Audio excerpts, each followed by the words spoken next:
अस्सलामु अलैकुम वरहमतुल्लाहि ताला वबरकातुहू।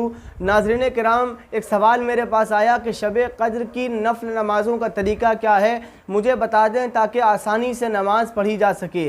तो बहुत अच्छी तरीके से समझ लीजिए आप हज़रात कि जो आपके दरमियान पर्चे ला कर दिए जाते हैं उसमें तरतीब होती है कि 2 रकात, 4 रकात, 3 रकात, 1 रकात, 2 रकात, इस तरह से जो तरतीब होती है वो आपकी आसानी के लिए ही होती है कि आप आसानी से नफ़ल नमाज़ पढ़ सकें क्या आप आसानी से नफल नमाज़ों को अदा कर सकें, आपको कोई परेशानी ना हो।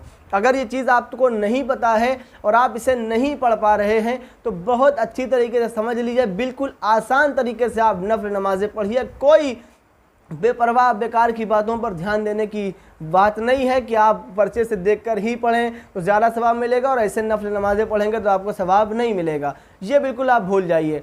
आप नियत कर लीजिए कि मैं इस रात में 50 रकात नफल नमाज़ें पढ़ूँगा। अब उसे 2-2 कर पढ़ें या 4-4 कर पढ़ें। आप नियत कर लें कि आप 50 रकात नमाज़ पढ़ेंगे, 100 रकात नफल नमाज़ें पढ़ेंगे, तो आपने नियत कर ली। अब इसे चाहे 2-2 कर पढ़ें, चाहे 4-4 कर पढ़ें।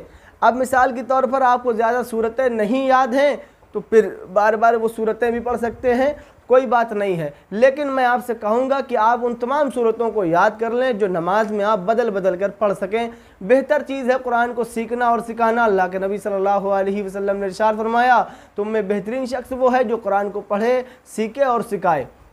तो कुरान को याद करना भी बहुत ज़रूरी है, क्योंकि नमाज में फिर हम ख्याल ये रहता है कि हम एक ही सूरत कई नमाज़ों में पढ़ देते हैं, तो फिर ये ख्यालात सब दूर हो जाएंगे। तो कई सूरतें याद कर लें, बेहतर है। अगर नहीं याद है, मान लीजिए दिन नहीं इतने बचे हैं, आप नहीं याद कर सकते हैं, तो बआसानी आप 50 रकात नमाज़ों की नियत कर लें और 2-2 कर या 4-4 कर पढ़ते रहें। जो सूरतें आपको याद हों वो सूरतें आप अल्हम्दुलिल्लाह के बाद में, सूरह फातिहा के बाद में मिलाते रहें, पढ़ते रहें।